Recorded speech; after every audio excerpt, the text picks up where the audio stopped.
Um, so maybe a very warm welcome to everyone. Good afternoon, everyone, and good morning. I know guys are joining in from different parts of the world. So good morning, good afternoon, and good evening to some on the east side as well, if there are people. This is Ankit Parekh from Invest Advice.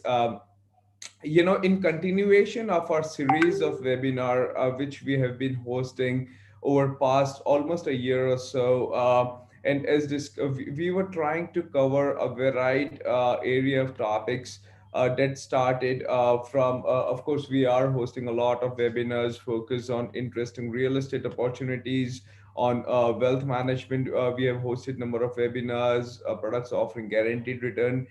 Today, the topic is alternative investment funds. Indian stock markets have done amazingly well over last year or so. Pandemic globally, when stock markets tanked globally, and then there were a lot of apprehension in terms of what would happen and how well the markets would recover. But Indian markets have actually surprised everyone. I've been an investment banker for past 15 years or so, including as we discuss, including most recently at Jefferies International, where I was senior vice president at based in London. And I can tell you, speaking to so many clients, we never thought the buoyance, this kind of actual resilience of stock markets which have actually happened, which now we are actually witnessing in India. So this obviously provides a great opportunity for investors to stay connected, stay involved, and really ride the bull. And not only bull, when you invest through the experts, actually you are protecting a lot of downsides. There are a lot of contra strategies.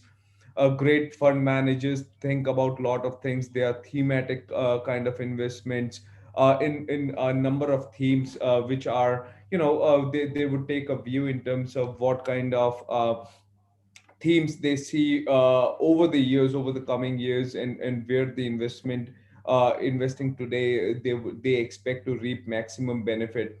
In that series today, I'm delighted to welcome Sugyan, who is actually running the business development function at Motilal Oswal. So Sugyan, very warm welcome to you. Thanks a lot for your time today. I would just shortly turn it over to you. If you could take us through, maybe we'll just start with a quick introduction on your side, and then take us through how we should think about, investment strategy. What is this alternative investment funds is all about, and what kind of returns as an investor we could expect to see.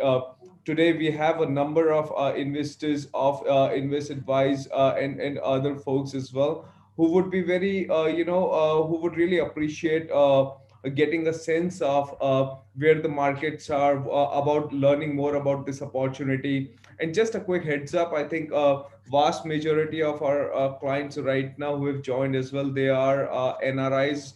So you could keep that in mind in terms of how to think about from a residential perspective as well as from an NRI perspective. I'll just take a quick pause here. Sugyan, over to you to take us through, next half an hour, 45 minutes. Just a quick note for all the attendees. Initially, Sugyan would be making the presentation, but then we would open the forum to all of you to ask Q&A. I think it's a great opportunity. It's a closed group. And we have luxury of having Sugyan's time, so we should try to make use of this opportunity and ask as many questions as we want to clarify any kind of doubts. Sugyan, over to you. Thanks, Ankit. Thank you for that wonderful introduction. And welcome to everyone who's taken time out on a beautiful Saturday morning to join us on this call today and think about your own wealth creation journey. There are a few things which I'd like to cover with you in this presentation. Firstly, we'll walk through the opportunity which we are discussing today, which is Equity Opportunity Portfolio Series 2 AIF, which is launched by Motilal Oswal AMC. And secondly, we'll talk about the attributes of AIF taking this opportunity as an example so that we know what all advantages we have in front of us by participating in this. And also I'll walk you through the themes which we think will play out really well over the next 4-5 years in the Indian economy, with a very, very high probability and a unique chance to create wealth from here onwards, even with Nifty being at around 15,000 levels, which we are at today. So, just a brief background about myself. I head business development at Motilal Oswal AMC. As an AMC, we manage about 40,000 crores plus in equity assets alone. We are a pure equity house. We believe in doing one thing and doing it right, and that's why we've not diversified on the debt side and other opportunities which are there as part of capital markets. We've been in the equity side of capital markets for the last 30 years. Within our 40,000 crores of assets, there's an even split between alternates and mutual funds. So mutual funds would be 20,000 crores, but alternates is 20,000 crores. And actually, on the alternate side, we started our journey back in 2003. So we have the longest running portfolio management strategy in the country today, as well as one of the highest assets when it comes to PMS and AIF. So we've tried to build up our investment philosophy, investment frameworks, as well as processes all through these last 18 years. And we're trying to really culminate all these learnings into the opportunity which we are bringing in front of you. So I'll share a couple of slides, but my request will be that these slides are just for reference, and we'll try to keep it as conversational as possible.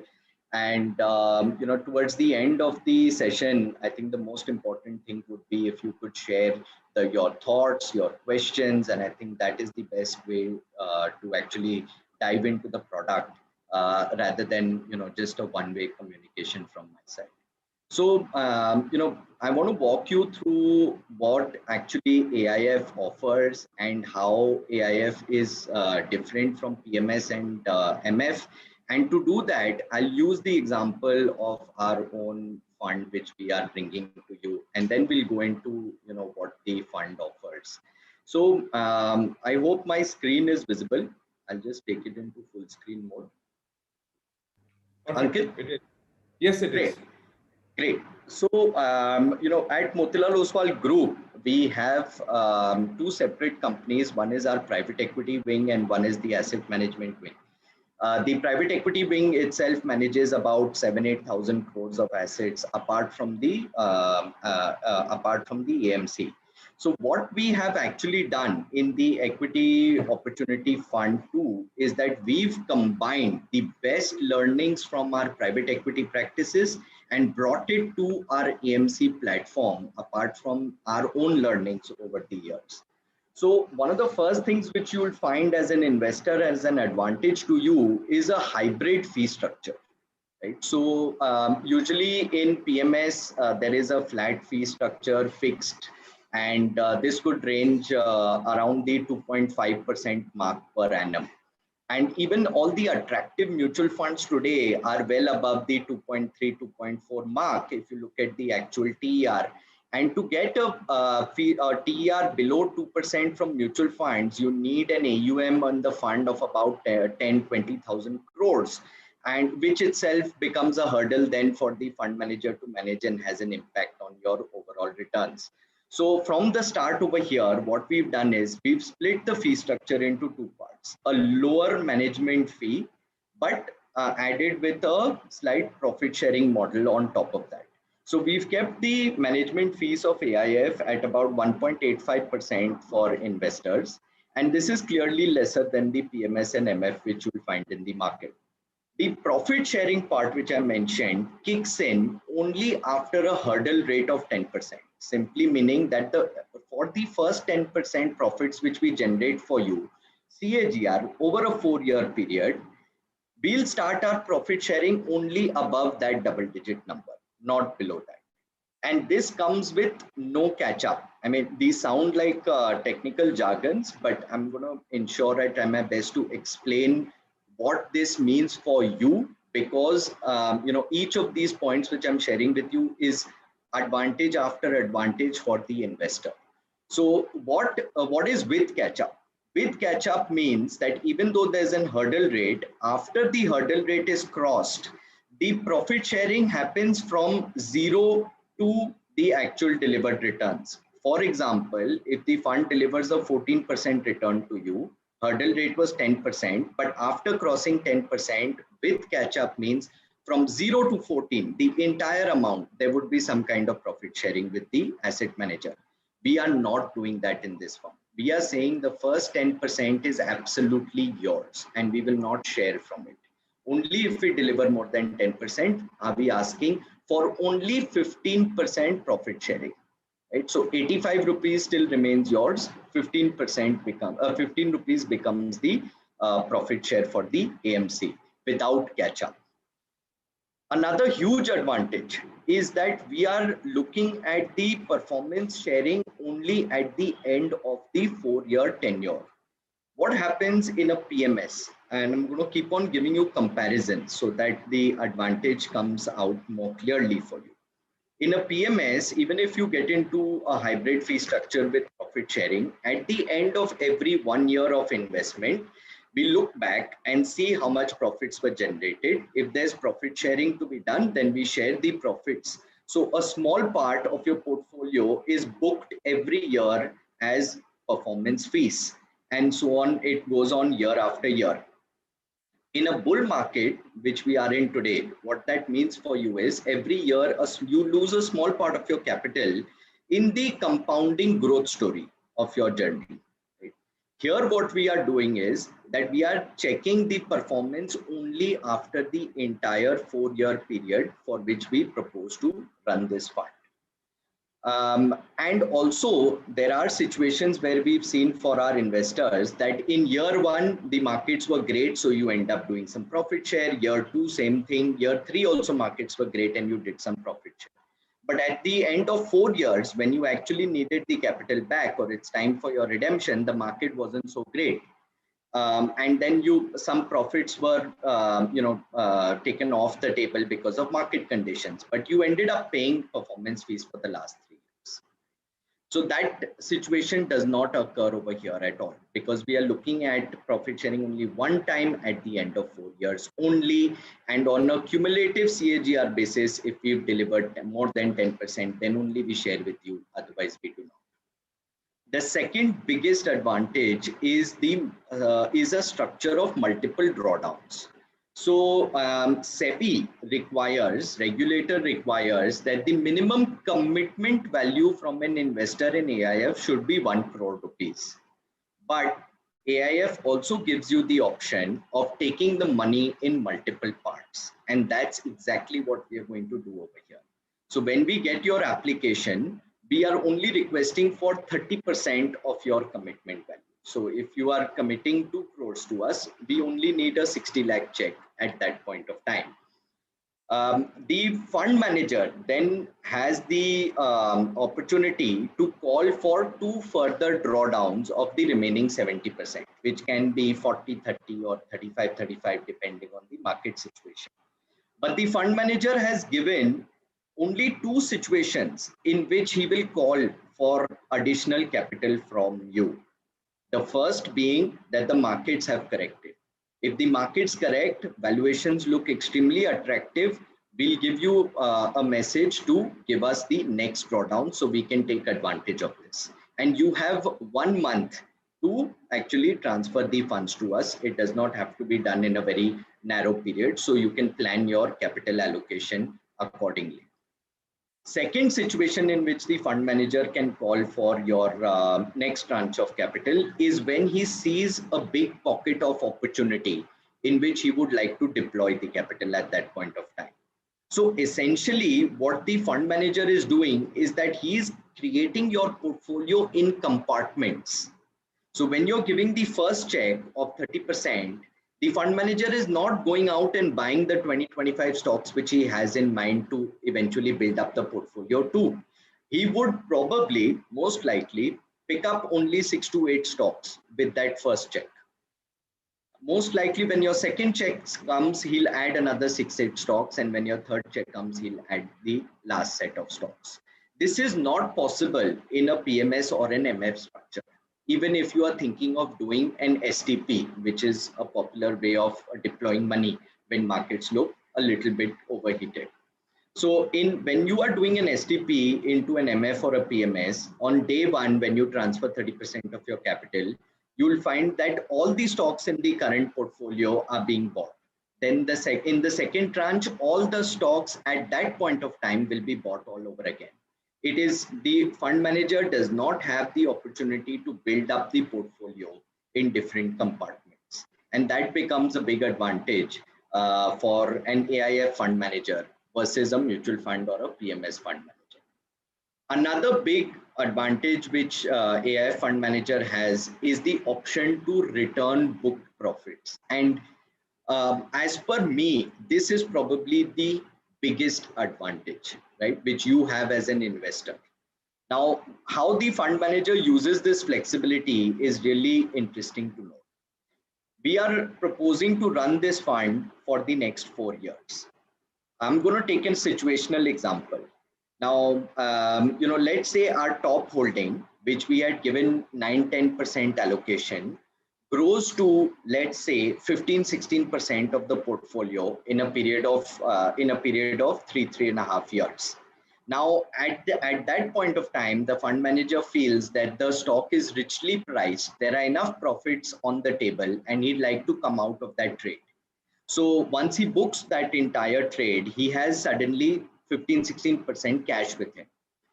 There are only 6 months left for the portfolio term to end. So what are the options in front of the fund manager? Number one, he can deploy it in short-term debt, but we will not be able to justify the management fees to you if I'm parking 16% of the capital in debt. So it's an unviable option. The second option is that he can deploy the capital in a fresh equity opportunity which he sees in front of him. But we strongly believe that a period like 6-9 months is almost speculation. And our expertise lies only in long-term investing. We believe in buying stocks for a period of 4-5 years or even more than that, so that we are able to ride through the entire business cycle and generate wealth from that investment. So a 6-month opportunity which is in front is carries a significantly higher risk than where our expertise lies. So we do not want to deploy the capital back into equities for a short period of time. The third option, which is the best option, is to return the funds back to the client at that point of time and lock in the high IRRs into the fund. And that's exactly what the fund manager will end up doing, because we've given him that flexibility as part of this AIF. I'll give you an example of what we did very recently. So we had launched a fund about 3 years back, an AIF, where this flexibility was first introduced. Now that too was a 4-year fund. Today, just about last month, the fund completed 3 years, and it had 16% IRR locked into it. What we decided to do at that point of time is to return all the funds to the client. So, we were using that flexibility. We were able to recognize that 16% target of returns has been met. This is a handsome return. 1 crore has become close to 1.4, 1.5 crores. And we wrapped up the fund at that time and returned all the funds to the client. So the provision has been exercised in the past, and we intend to exercise it in the future in a much more dynamic way, where we may not end the entire fund, but we may even start returning partial capital. So you'll see some kind of cash flow coming out of this, although we need to leave that decision to the fund manager's prerogative at all times. The next thing is liquidity options. So while we are saying that this is a 4-year fund and going on repeating it so that you can plan it accordingly in your wealth creation allocations, but the lock-in actually exists for only 2 years. We understand that investors need that little bit of flexibility in case of emergency or an unknown a big expenditure which comes up. And so there will be liquidity options on a quarterly basis in the third and fourth year for such kind of emergency exits with an exit load. So in the third year, the exit load is 3%. The fourth year till the end of tenure of fund, the exit load will be 2%. So this becomes a safety net for you as investors. One of the drawdowns of an AIF is, and this is a very practical thing, is that the fund collection process usually runs for 2 months, 3 months, 4 months.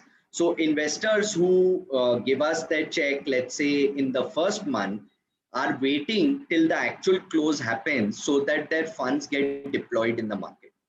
We have overcome this operational practical issue, and we are doing a closing, or you can say we are doing unit allocations every week in this fund. So if we have your clear form, if we have your check amount cleared in the scheme bank account, we are allocating units every Monday. So as an investor, you don't need to wait till the official close happens.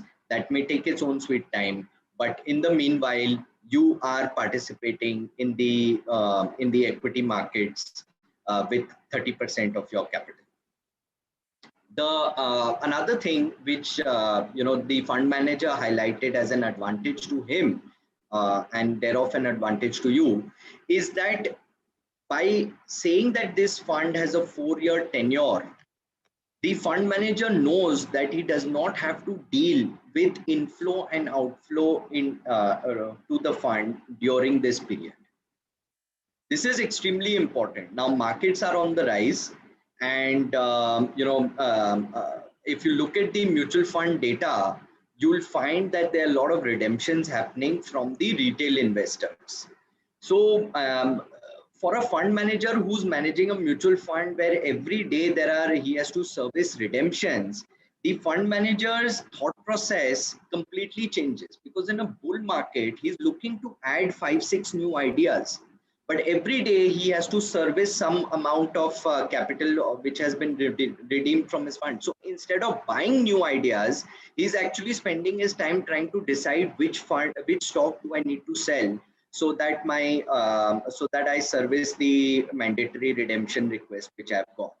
And what happens in this situation is that sometimes the best ideas get sold off because they may be the most liquid ideas. So let's say HDFC Bank is one of the most liquid stocks, or TCS is one of the most liquid stocks in the market, and a fund manager is being hit by redemption day after day. Although he wants to hold on to HDFC and TCS, at some point of time he may say that, okay boss, there's a really large redemption amount, I have no option but to sell TCS. So these are some of the practical issues which happen at a fund management end, which do not exist in an AIF structure, because we are telling the fund manager that you have this money for 4 years. The second thing what this delivers is that there is a clear visibility of future cash flow for you. Now, Indian investors love investing in mid and small cap. 2018 to 2020, all 3 years have not been great for these two segments. So investors who came in with a 5-year view, let's say in 2017 or 2018 or 2000, who are looking to redeem in the 4-5 year window which they had initially thought of, all advisors have to go back to these clients and say, hey, initially we thought of a 4-year tenure, but unfortunately this segment has been under pressure for 3 years continuously, so we need to expand our investment horizon from 5 years to 7 years, right, to actually get to the targeted returns which we had initially thought of. So this sort of situation does not happen, and you know where your future cash flow lies. What that does to the fund manager is that we have mandated the fund manager to generate returns within this 4-year period. And the hybrid fee structure, where we are saying profit sharing happens only above 10% at the end of a 4-year period, tells the fund manager or incentivizes the fund manager to generate returns in at the end of this 4-year period itself. He does not really have the option to come and say, okay, fine, the markets didn't work out so well, so let's increase our tenure from 4 years to 7 years. Now, we've tried to make things reporting, which usually in AIF is considered a little bit opaque. We've taken care of that, right? So what we are saying is that at the end of every month, you will get a product note as well as you will get a performance statement. So you'll know exactly how much you had invested, what the current value is, what is the current NAV of the fund. When we talk about the product note, you will get all the stock holdings, sector allocations, IRRs which have been generated at a fund level, and any kind of note which the fund manager wants to share at the end of the month. At the end of every quarter, for each and every stock which we have holding in your portfolio, we'll give you our own investment insights and rationale. So we'll tell you why exactly we like that particular company, what were the most recent quarterly results, and what we expect from that company going forward. So we want to keep you fully informed, as in where you are invested, why you are invested there, and what is our thought process for that investment. And we believe in MOMC in a philosophy called radical transparency. Not just transparency, but radical transparency. So whatever provisions we have from the regulator, we will use all those provisions to ensure that you are fully aware and along with us in this entire journey. One of the conveniences which you can look forward to is that tax is paid at a fund level itself.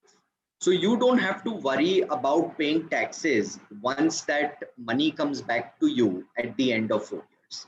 So, AIFs don't have pass-through taxation just like mutual funds do.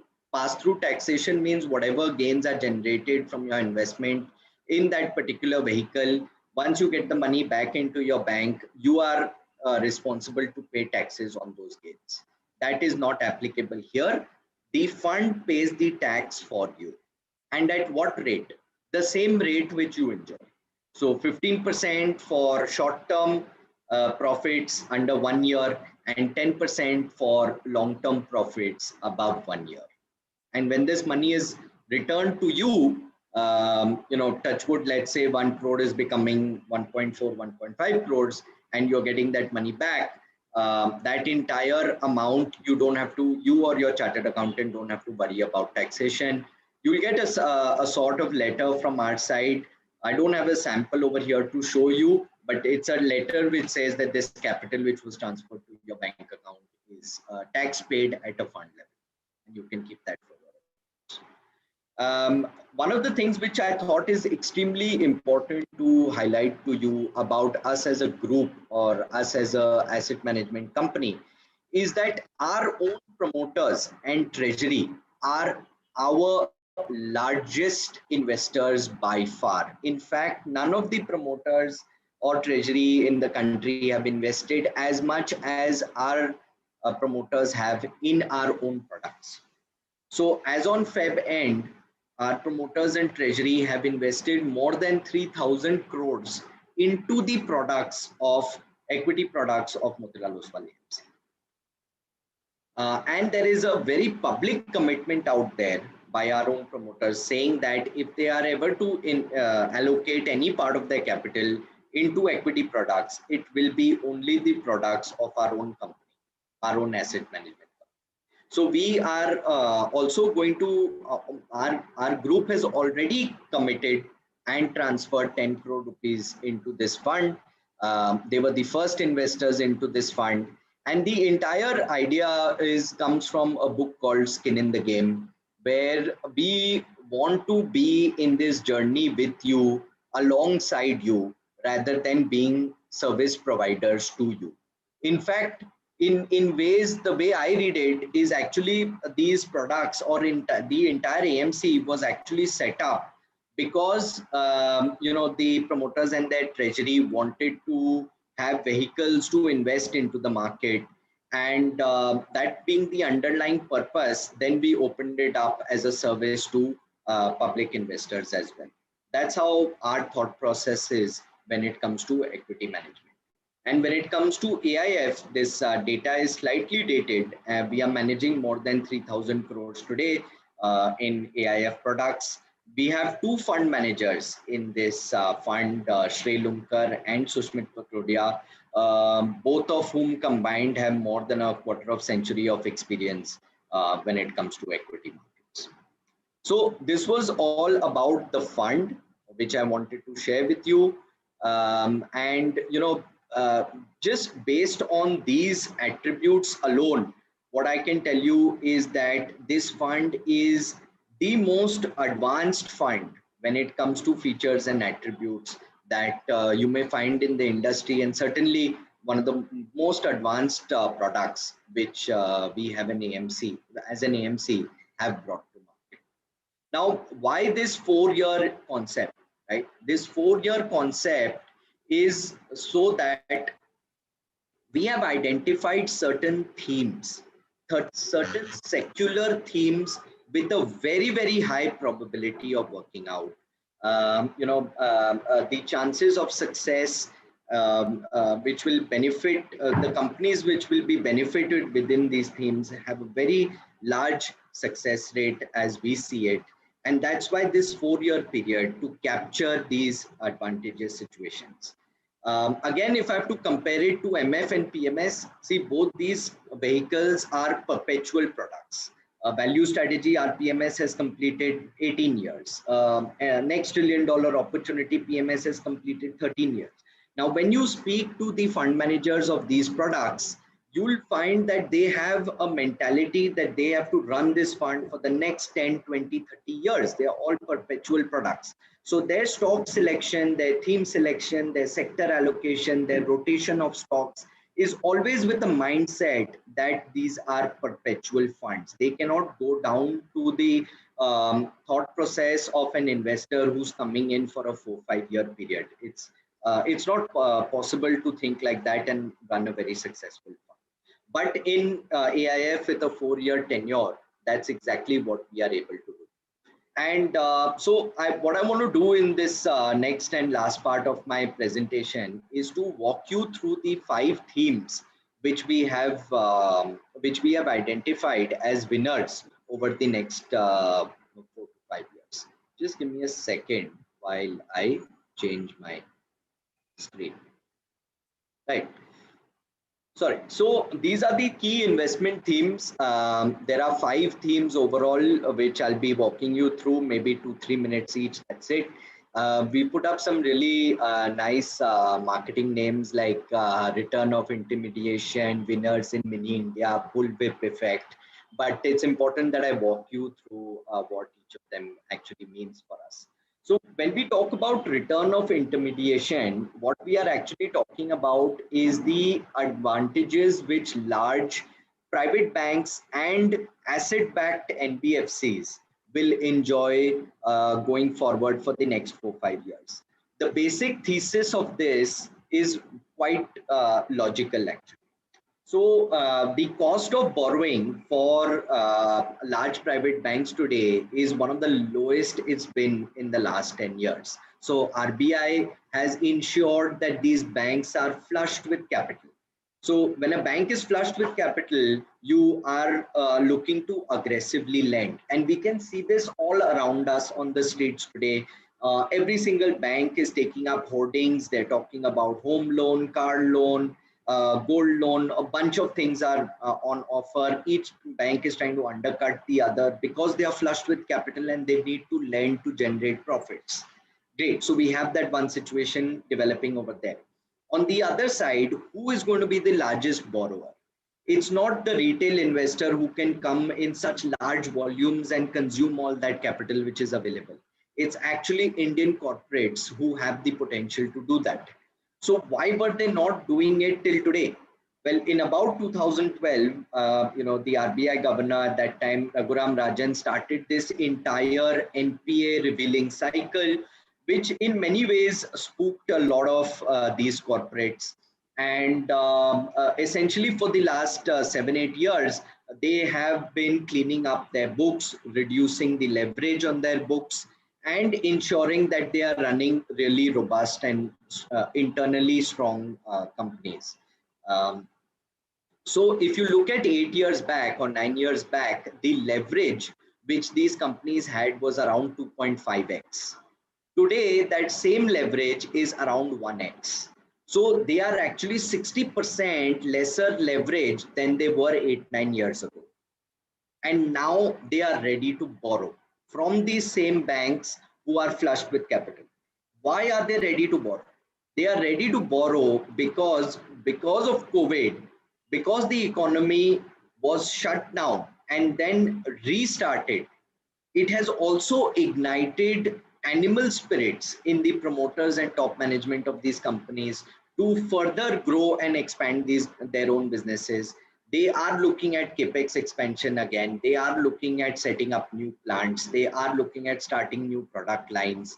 And this was practically missing in the economy for the last 3 years. We do have the added privilege of speaking to the top 250, 300 company managements on a quarterly basis to understand what is their gut feel about their business and the economy. And we felt that there was a huge disconnect between the government and the corporates in the last 3 years, where the corporates were saying that the government has to make some massive changes for us to grow, and the government was saying that the corporates have to make the first move by doing capex expansion. So each one was pointing fingers at each other, and really things were ending up in a stalemate. What our learning is that because these large companies survived despite COVID, where the government gave them virtually no support, now these same leaders are saying that, hey, we survived COVID. Now there's nothing going to stop us from taking this business 2x, 3x, 5x from where we are today. And we don't need the government support. We are fine on our own. That's the massive change in terms of mentality which we are seeing on the ground. Right? And that's where this theme is going to play out extremely well. The second thing which I mentioned was asset-backed NBFCs. This is a small pocket of NBFCs which we think will do really well. What I mean by asset-backed is two examples: home loans and gold loans, because these two assets can immediately be sold off whenever we see any delinquency in repayment of accounts, and the entire capital can be recovered. So there is virtually no loss in the books of the NBFC. So these three subtopics combined consist of the return of intermediation theme. All right. Moving forward, the next theme which we have is health is wealth. So health is wealth comes from, of course, the entire mindset change which we've all been through over the last 1 year. People have now more and more realized that we can't focus all our energies on creating wealth, because if health is not there, there's no point in enjoying that wealth, or there's no use of that wealth. I think this is a global phenomena. Of course, this is not an Indian phenomena, but there is going to be massive changing in spending patterns because of this change in thought process. So we are looking at diagnostics doing really well. In fact, when we talk about diagnostics as a sub-investment category, there is a shift from going to mom and pop diagnostic centers at the corner of your street, to going to diagnostic centers like your Metropolis and Dr. Lal Path and all these names which are becoming really big in India. People want the official stamp of a diagnostic rather than trusting the local diagnostic center which they are used to going. The second thing is your pharma. Of course, people are going to be more sensitive about the medicines which they are taking it timely, ensuring they're meeting doctors, etc., etc. Hospitals and medical clinics, they are also going to see an uptake in terms of the revenues because of the increased focus on better health of the population at large. Health insurance will also do well. People were stuck with very large bills from these top hospitals if they were impacted by COVID. If they were not impacted by COVID, they've surely heard of these gruesome experiences from their neighbors and close relatives. I mean, people were stuck with bills of 5 lakh, 10 lakh, 15 lakh even.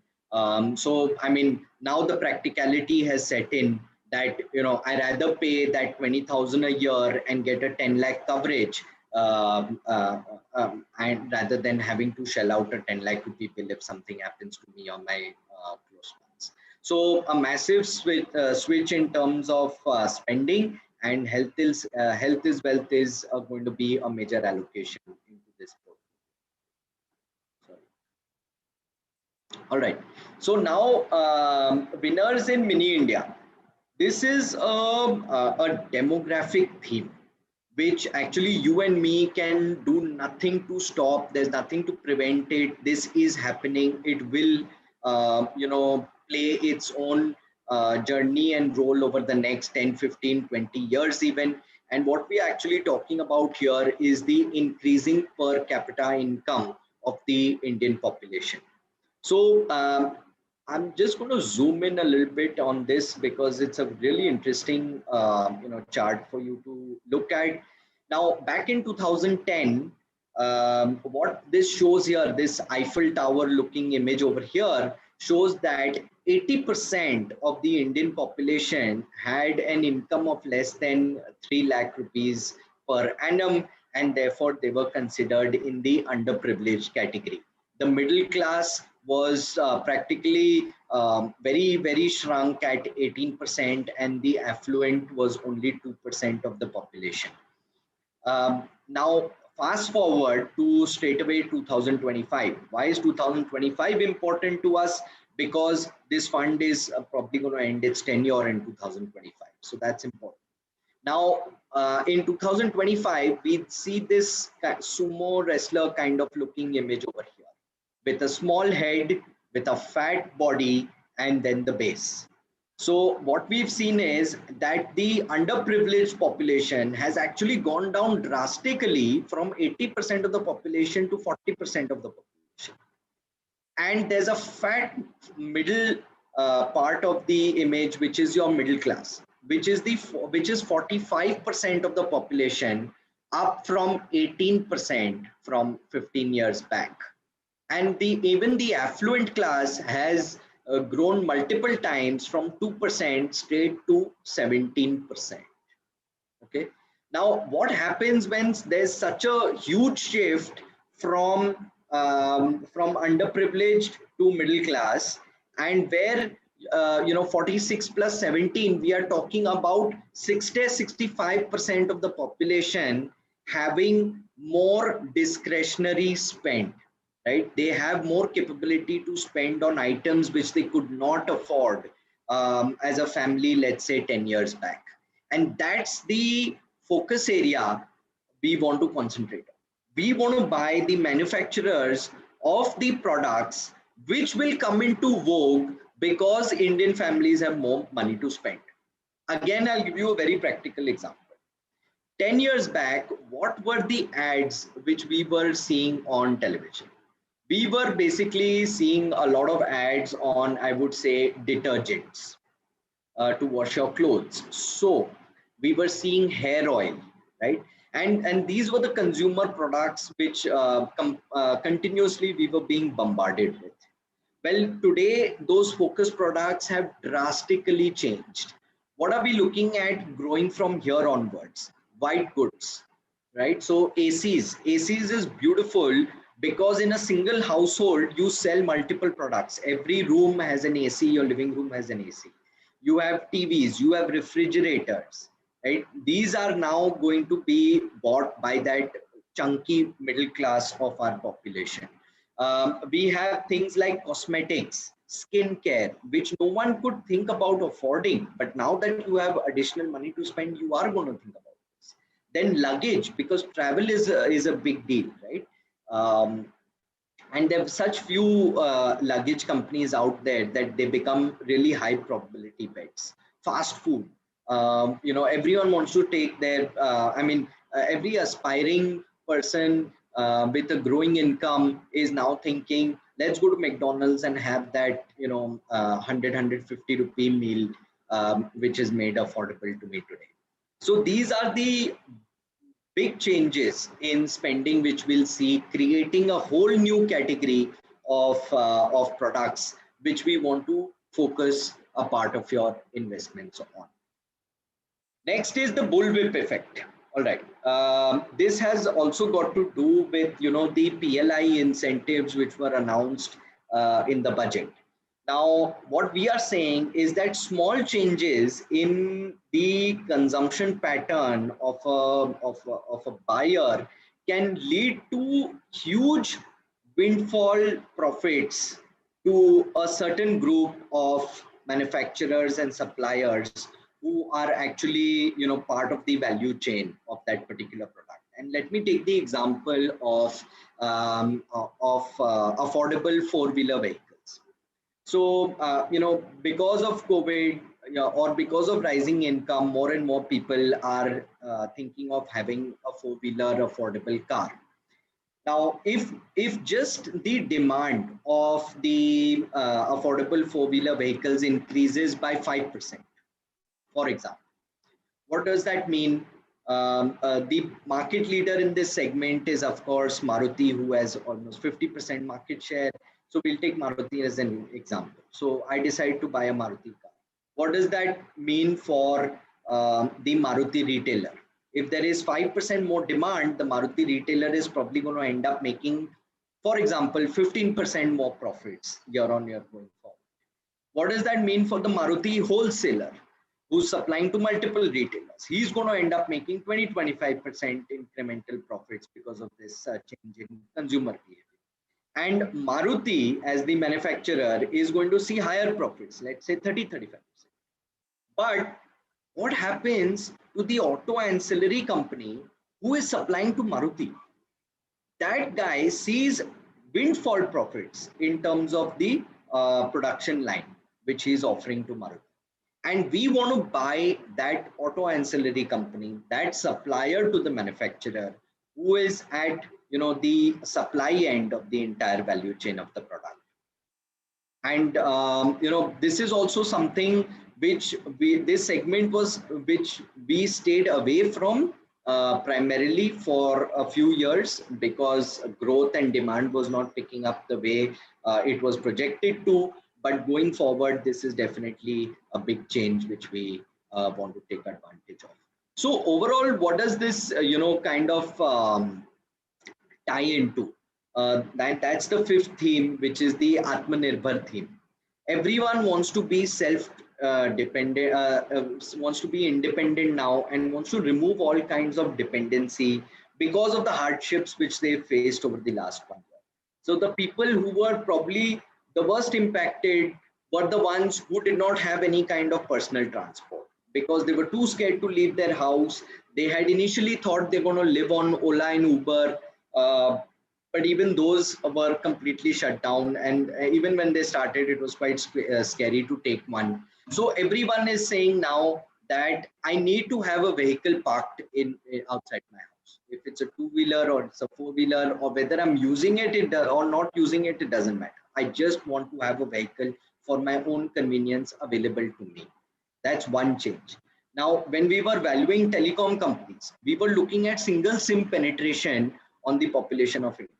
Well, today, our studies have shifted to two SIM penetration, because no one wants to be not connected. And so if Vodafone is giving us trouble in Bombay, everyone's added a Geo number. If Airtel is giving trouble in Delhi, they've added a second SIM to their phone. And at least everyone who I meet has now a second SIM on their phone.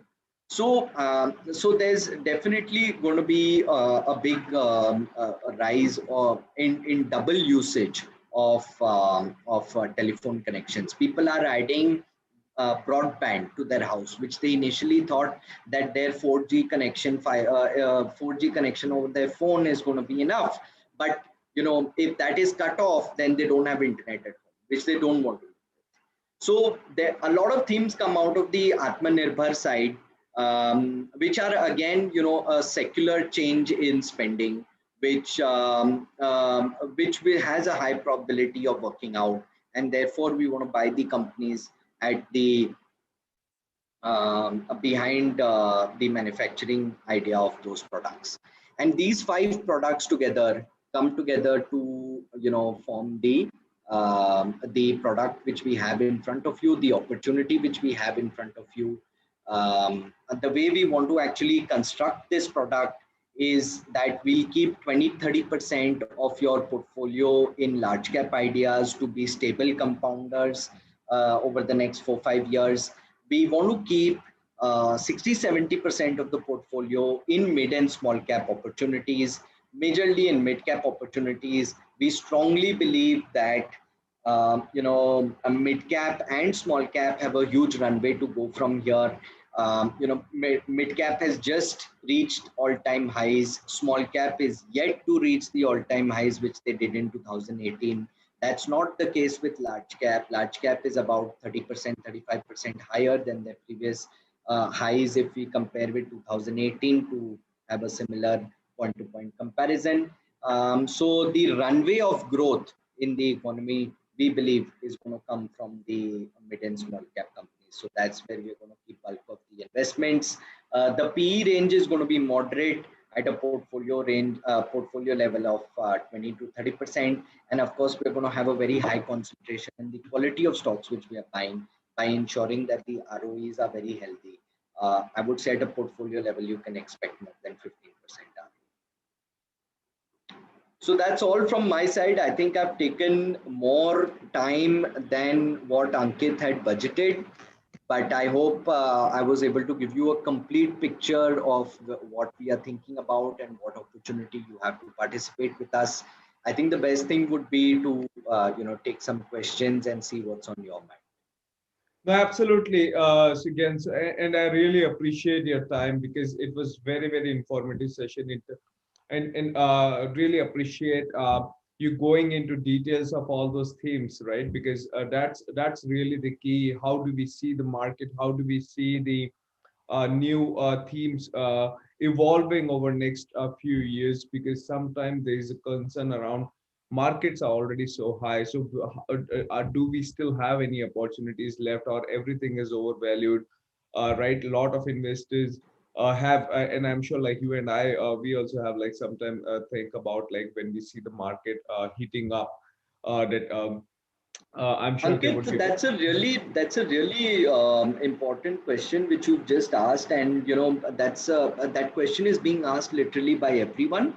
So very simply, if I have to give like a 30-second answer to that, what I would say is that we need to be concerned with the 2025 stocks which we are going to buy in our portfolio, right? So while yes, the trend of the market is important to know, and that has been confirmed as upwards given the growth in the economy and the multiple factors which are leading to it. But as investment managers and as clients giving your money to us investment managers, we need to be concerned whether the 2025 stocks which we bought in your portfolio are going to be able to double their profits in the next 3 to 5 years. If the profits of these companies are going to double, all the investment gurus of the world, Warren Buffett, Charlie Munger, anyone you take, are screaming on top of their lungs and saying that the long-term share price of a company is a slave to the corporate earnings of that company, and by that they mean PAT. How much profit did that company make? Where we have tried to build our expertise over the last 30 years is be able to forecast and value companies from a 4-5 year perspective from here. And we will only buy companies where we see the corporate profitability going up by 18-20%, and hence giving the entire processes the right direction so that your wealth is created in the same period. Yeah, no, that's great. That's very helpful. I would I would just request my colleague Ashish, he could allow the participants to ask questions, because I think we still have last few minutes left, and it would be a great opportunity for our participants to ask any questions. But so again, I also had one more question in terms of like past performances. when I should think about how much, what kind of return the funds have delivered? Could you provide me some perspective on that as well? Sure, absolutely, Ankit. So I just shared with you, one of the AIFs which we wrapped up, which was launched in 2018, and that fund wrapped up at a 16% IRR for the last 3 years. In terms of being able to forecast what are the future returns, that's one of the most difficult things which you can ask an asset manager to do. And our perspective is something which I just shared with you. We Yeah, want to get our investment processes right so that we've selected companies which will increase their profitability uh, by by 15 to 20% or even higher CAGR basis over the next 4 years. And if that happens, the the underlying law of the market says that your wealth should also grow along the same percentage lines, and that's yeah, how we'll generate wealth for you. So what I can tell you is that we will, at a portfolio level, you'll definitely find earnings growth at 15, 18% or even higher. Like 18% or higher is how we'll generate the portfolio. And then if the way actually it relates into earnings for the investor is that if PE supports and as PE is flat or expanded, you can make a few percentage points higher than that. But if PEs, which is market valuation, does not support, you make a few percentage points below that. But your comfort factor is that we've put a threshold of 10% hurdle for ourselves to generate for you. So we actually don't make the cream which we can until we generate more than 10%. So that's another thought to take home. yeah. No, that's helpful. Just in continuation of this point, and just to ensure I understood it right, and maybe the others understood it right, the hurdle rate of 10% which we are talking about, that's annualized return of 10% over the tenure of the fund. It's not like 1 year a fund has generated 20%, next year 2%. So it works on an annualized basis for the entire duration of the fund, correct? Yes, yes. It's post fees, post tax over the tenure of the fund. So it's on a CAGR basis. On a CGR basis. That's great. Just to remind all the participants, now you all are permitted to talk. You just need to unmute yourself and feel free to ask any question to Sugyan. Uh, and Sugyan, what kind of traction we are seeing in these funds, and is there any time duration as well when you would be closing this fund? Yeah. So we've collected more than 200 crores in this fund. The collection period has been on for about 2 months now. Huh. And we will keep the closing sometime at the end of March or let's say by mid-April. Okay. And the investors who are participating right now, they don't need to, as you said earlier, they don't need to wait until the closing. They would Absolutely. already get the allocation and Yes. You got that absolutely right. So let's say, we did not have that weekly closing feature. Someone who gave me money on 1st Jan would still be waiting for the final close to happen. And that's yeah. a huge advantage. You don't see this in any of the AFs out there, that we have a weekly closing and anyone who gives us, a clear form gets invested every Monday. Yeah. Sure. No, no. Ankit, we have a few questions which I think most of them are typing in. So I just want to again reiterate that you can unmute yourself and ask question. I can see a question from Mr. Irshad Faridi. Faridi sir, you can ask the question. आप unmute करके पूछ सकते हैं. Or if you want, I can read it down, whatever is comfortable.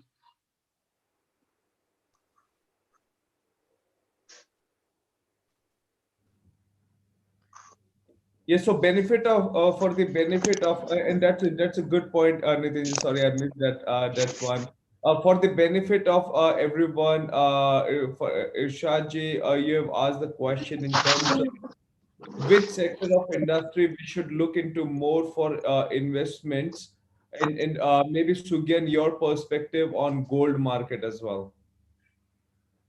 Yes, Mr. Ishad. So actually, I've revealed the entire portfolio to you in terms of the themes which I shared. I'm not allowed to talk about the stocks which we will buy.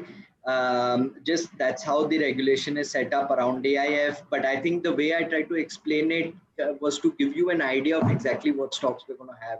So we have a banking, a large private banking theme. We only go for the best of the best and the industry leaders, so you can pick up the names over there. We have a manufacturing theme where I give a specific example on the auto side, auto ancillary side. We also have a health is wealth theme where we have things like diagnostics, we have insurance, we have health insurance as well as life insurance. And I believe like there are tons of great ideas out there, sir. These are our ideas which we believe have the highest probability of working out. I'm not saying that we are going for the highest probability of returns. There's a very big difference in what I'm saying. We want to invest for the next 4 to 5 years. And these are the themes, these are the ideas which have a very good chance of playing out without, some kind of event being able to stop it. Great. I know, Deepankarji, you have a question, so feel free to unmute yourself and ask the question. Yeah, hi. Okay. Uh, my question is like this. Uh, am I audible? Yes, you Yes, are. you are. Okay. It's a two-part question. First part basically is about now, based on the market scenario that you have presented. The elephant in the room appears to be what is going to be the policy rate going ahead in terms of the way the yields are going up, and tomorrow or day after inflation is going to inch up, and accordingly policy rate will also take a turn, which is basically equity negative. So how do you factor in that part in the whole equation? That is one. And second question was related to towards the end, you showed that this fund is going to look at uh, stocks which are in the P range of 20 to 30. Now, what is being seen is any so-called good stock is hardly available in that P range 20 to 30. I mean, whichever stocks are giving runaway returns are barely available in that range. So these are the two things I had in mind. Yeah, sure. Very valid questions, Mr. Dipankar. So, firstly, yes, you are right that in the traditional formula and understanding of equity markets, rising interest rates have a negative correlation to equity. But I would say that that's not the complete story. The way you need to look at it is that it will be temporarily or for a short period, it's looked as negative.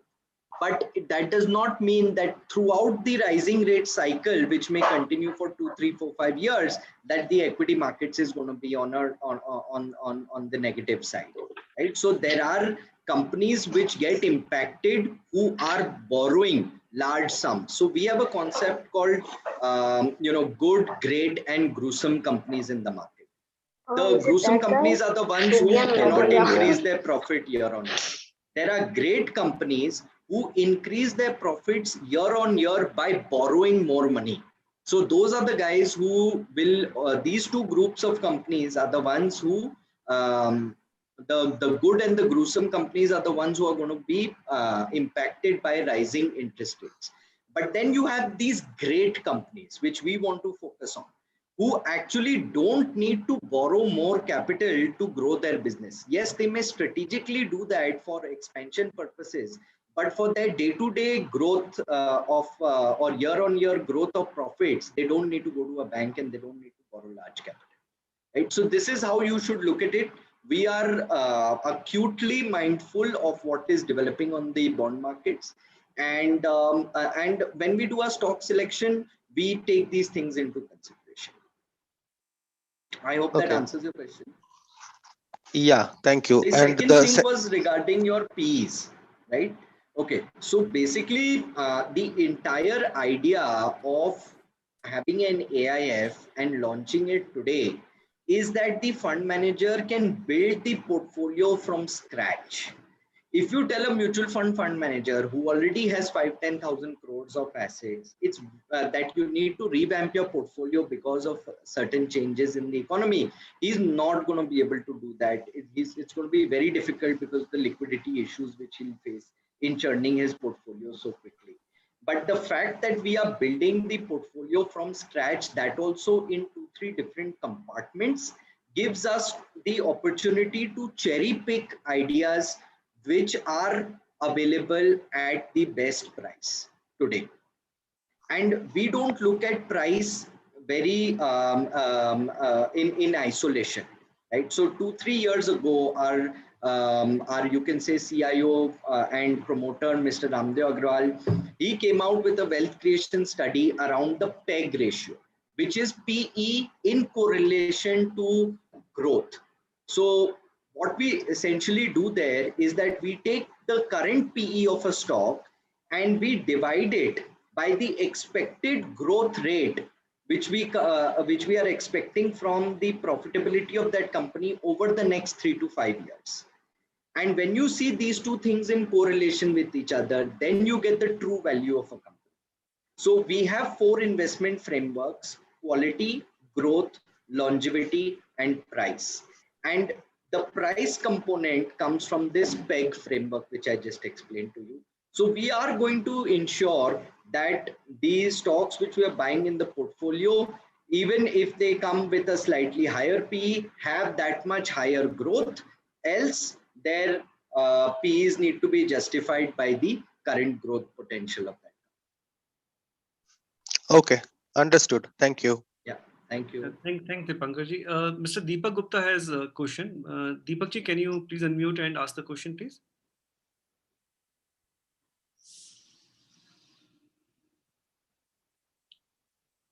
All right. So, Mr. Ankit, this is Vikash here. If I'm audible, may I go ahead? Yeah, Vikashji, please go ahead. Okay. My question is very simple. In a layman's language, let's say if we are talking about an investment of 1 crore with whatever lock-in period of 2 years and 3 to 5 years of horizon, how the numbers will look like? What are the expected numbers? Point number one. And point number two, is it better than mutual fund where we have a lot of liquidity and flexibility in our hand? If we compare with couple of good funds where one has already been investing, or if we look at it in the same 3 to 5 years horizon, how does this better sound of? Two questions. So, sir, I'll take the second one first. So, all vehicles are good, and all vehicles come with their advantages and disadvantages. So, mutual funds, PMS, AIF, the 3 primary vehicles of investing in equity. Now, AIF certainly has a long list of advantages when it comes to comparison with PMS and when it comes to comparison with MF. And that was the entire first part of my presentation, right? Being able to take your money in 3 different tranches, that also at the fund manager's discretion, the hybrid fee structure, if we are delivering more than 10% return to you or not at the end of 4 years, letting the fund manager know that it's a 4-year product so he can plan accordingly, and also providing those quarterly liquidities. All these advantages do lead to incremental gains in the portfolio, and that has been seen time and time again. And that is why people choose an AIF vehicle over an MF vehicle. So although all the products, if you are choosing the right manager, if you're coming to the right fund house for the right product, you are going to make returns in the same ballpark. Within that same ballpark, can AIF give you better returns? The answer is yes. But please don't expect a huge variance of returns. So if a product line has the capability to give you 15%, it's not that just because you chose an AIF, your returns can bump up to 25%. Every fund manager wants to maximize returns for their investors. There's no two doubts about that. But The reality is that choosing the right vehicle adds a couple of percentage, a few percentage points extra, and sometimes that added flexibility to the fund manager can give a large alpha. But to assume that on day zero would be incorrect. The second part, the first part of your question was what kind of returns can you expect? I'm actually not allowed to talk about expected returns, and hence I'm answering the question in a slightly different way. Is that one of the products which we just wrapped up had a 16% IRR. The way we are designing this product is to have companies which will increase No, their PAT by 18-20%. let me interrupt you here, sir. Let me interrupt. So, for a simple layman investor like us, this IRR P ratio, there are too many technical jargons. Probably my simple question is that uh, how does this, so if I'm investing today in mutual fund, I'm just taking my own example, and don't take me wrong. No, So no, I not know at all. what kind of returns I'm getting. Now, if one is ready to invest that kind of amount, 1 crore after end of 4 years, after deducting all those, you know, uh, your charges and hurdle charges and profit sharing, what is the tentative number that we look at? One can look at it. It could be, will it be 1.5, 1.8, 2.2, 2.5, some number? I mean, nobody can predict that, but some number to have in our mind. You can definitely expect, as in what I tell all equity investors, please expect more than 12%, 13% return from the product which you are entering to. If markets are supporting, your number can be much higher than that as well. So this is a annual return, or this is a CAGR we Yeah, are yeah. talking about? See, This is see, CAGR. yeah. So 12% CAGR may turn out to be something like maybe 55, 60%, right? In 4 years. Sir, you can work that out. This is a very this is where that's how I can give you guidance on this, because I don't want to put numbers in your mind where your expectations are very high. It's always better to come with moderate expectations and get out delivery. So this is not to clarify to you, this is not a product which is going to give you 25% CAGR over the next 3-5 years. That's not going to. That's not the purpose of Okay. this. We don't have F&O here. Okay.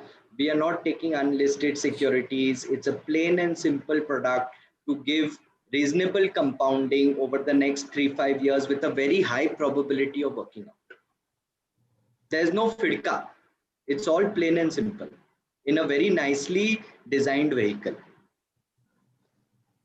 Again, No worries. Gaurav, Thanks. Sir. we can answer this way.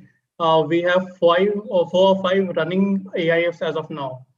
So as of last quarter, this is EOP2, Equity Opportunity Portfolio 2.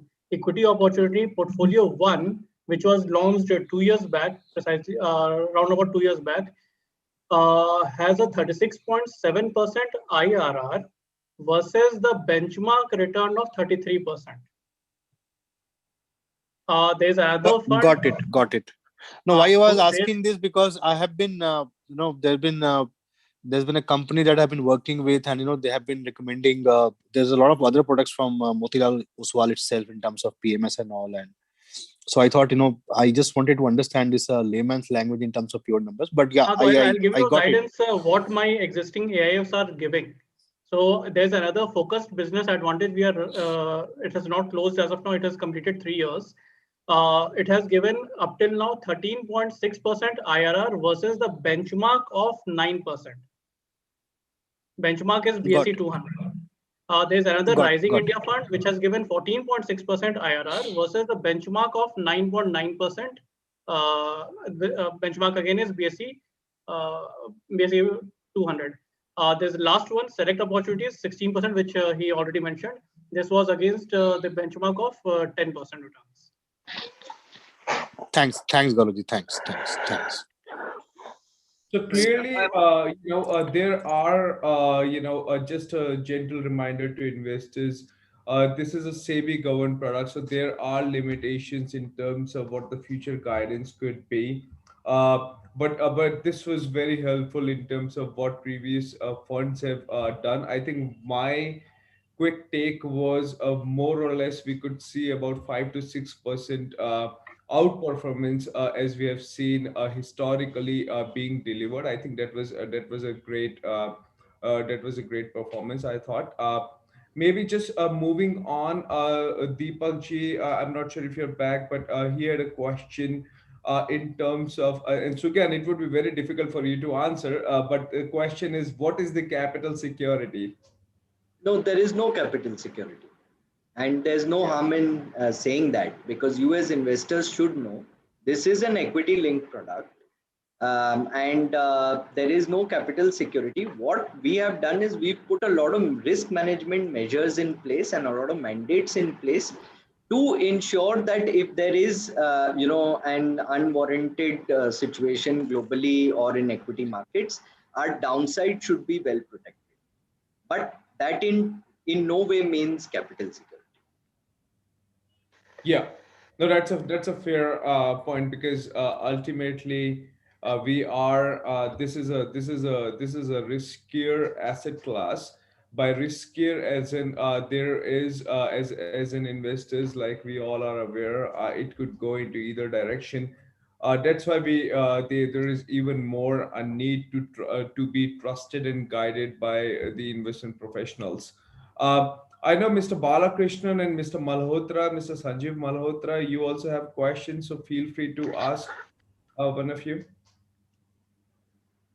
Hi, this is Kumarasamy Balakrishnan. Let me first thank Mr. Sugian for the wonderful presentation. To Thank put you. it in light My sense, pleasure. to put it in light sense, normally the presentation has a lot of table, numbers, ratios, graph, trend, and we don't understand anything finally. Yeah, it's a wonderful presentation. With respect to your product, this 1.85% expense ratio, it is per Yeah. year, right? Yes. Per year for 1 crore. Yes. It's 1.85% Discuss per the year. other day the pricing. We are doing as per that. Sorry, I didn't get 1.8 you. 1.85% per year. Yes, that's correct. So it's charged on a Okay, monthly basis from the NAV of the portfolio itself, just like any other mutual fund works. perfect.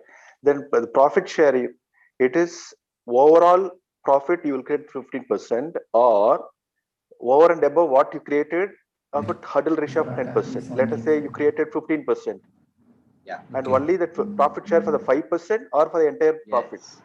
No, only the Straight 5%, which charges is to above 35.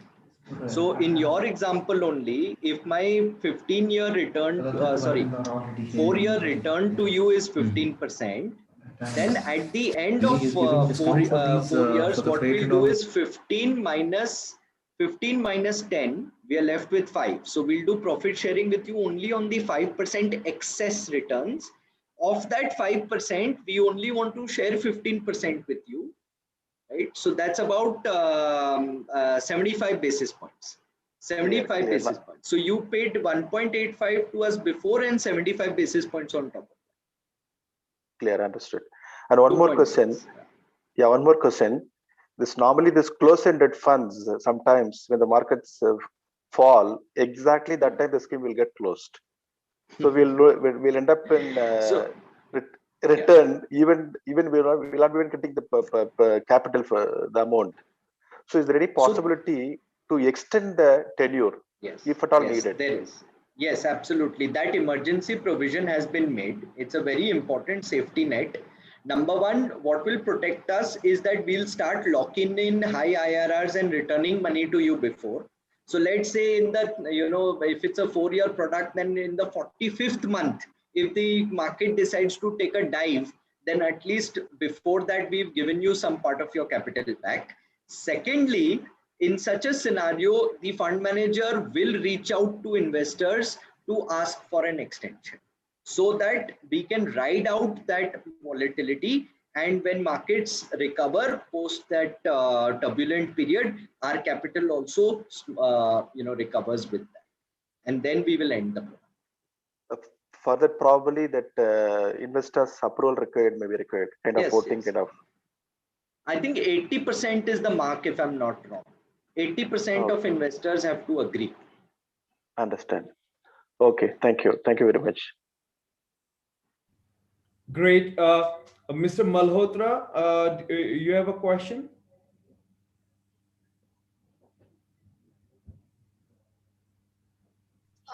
Am I audible? Yes, you are. Yes. Okay. Yeah. Good afternoon. Good afternoon, sir. Yeah.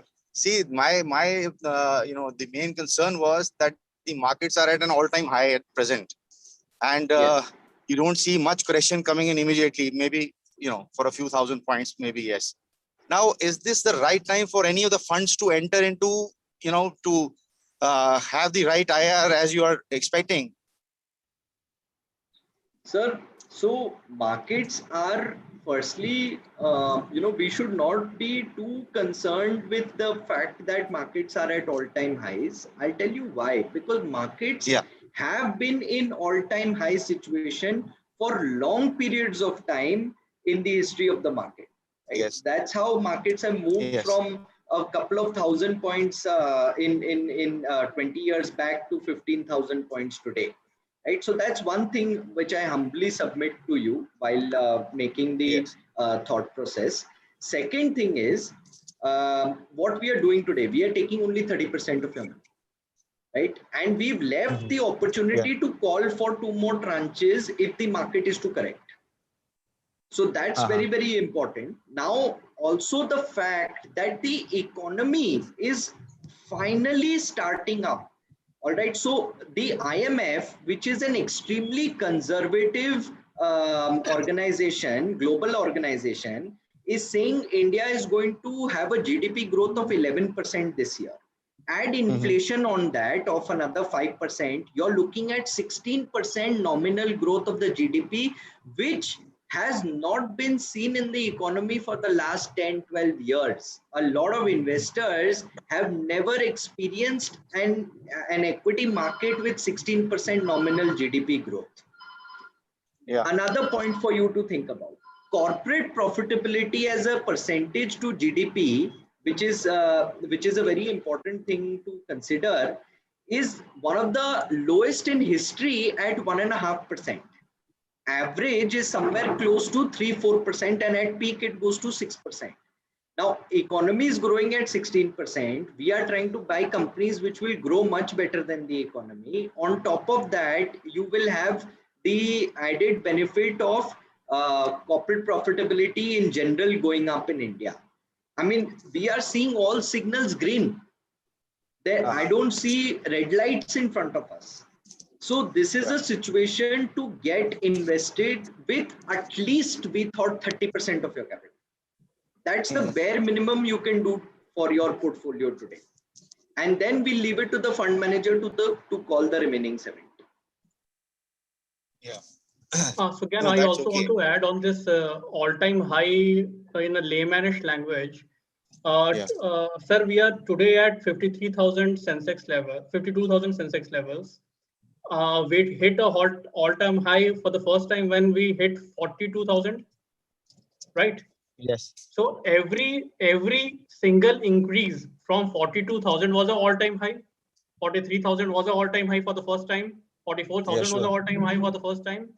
Yeah. Now, if we have, someone has, or if I have not invested at 44,000, market is already 20% up from there. Today at 52,000. So we have actually missed thinking the market is at all-time high at 44,000, and from 44,000 it has reached 52,000. And the economy is doing good, as Sugyan mentioned. So, meaning every time you think market is all-time high, it will touch new highs. Yeah, that's okay. But now, see, the thing is that whenever one invests into any of the products, now for Motilal, I had a better experience earlier for the AMC. Sorry, PMS, not AMC, for the PMS. Now, whenever one, entrusts the money to any of the fund managers, whether it is for PMS or for the mutual funds, now one has some kind of expectation out of the fund that how it will fare. Am I audible, please? Absolutely. Yeah. Yeah. So now the thing is that staying invested for say maybe 3 years or 4 years with PMS, and then you get an IRR of say 2 or 3%. How far do you justify that? Sir, so I believe you are talking about the IOP portfolio, which is our small cap offering, right? Yeah, all right. It's very important to see Yes. the segment of the market in which that portfolio invests into. It's a pure small cap portfolio with 70% exposure or higher than that to the small cap segment. Sir, Yeah. you'll be surprised to know that 100 rupees invested in small cap in January 2018 till date is about 90 rupees. We have not even reached the same level as Jan 2018. So, I mean, it's about the segment in which the portfolio runs. Now, small cap is a completely different animal. It's a very complicated animal as compared to large cap. In small, when do small caps do well? Small caps do well when the economy is doing well, when investors want to move their risk appetite from safe havens like large cap to mid cap, and then further from mid cap to small cap. So you need a thriving economy for small cap to do well. But the economy was not thriving for the last 3 years. That's why the entire small cap segment was in pressure. Hence, IOP returns was also muted because that portfolio is mandated to invest primarily into small cap. But similarly, just look at IOP performance in 2016 and 2017 when economy was in a boom. That portfolio was India's top performing portfolio. So when growth supports, the portfolio is bound to outperform. But when entire segment is hit by degrowth, the best we can do is sustain and wait for our time to come. That time is also now. When I'm talking about the economy booming, I'm also hinting that the small cap segment of the economy is going to boom, of the market is going to boom. Hence, we plan to have 30 odd percent of the portfolio here, 20% odd of the portfolio of the AIF into small cap as well, so that we get the alpha. But we'll primarily concentrate on the mid cap segment. So everything has a journey, sir. And we are very happy to connect with you offline regarding your IOP investment and share more about what is our thought process and what we expect from this portfolio going forward. Yes. Yeah, that was my main question why I asked. Yeah, and this is a multi-cap portfolio. So you don't have to worry about which segment you exited from that fund now. The PMS, I'm no longer in that. Sure, sir. Sure. I completely understand. But at the same time, do give us a chance to speak to you. I mean, at least you'll understand how we are managing money, how we are thinking. Yeah. Yeah, sure. Anyway, that's okay. Thanks a lot. Thank you. Thank you, Sandeep. Great. Unless there are any other questions, maybe do you have any other questions from any of the attendees? If not, I would really like to thank you, Sugyan, for taking time out. It was really productive. I know it's Saturday. No, it was my pleasure, Ankit. Yeah. Thank you again. And I wish you and rest of everyone, all the attendees, a great rest of the weekend. So enjoy, folks. It's a nice sunny day out. So have some good time out. And thanks again for joining in. Thank you, everyone, for taking this time out. I wish you all the best in your investment journey. Anyway, thanks, Sugyan. Wonderful presentation. Okay. Thank you, really Mr. delighted Amrish. to have you on board here. Thank you, Mr. Amrish. Thank you very much. My pleasure.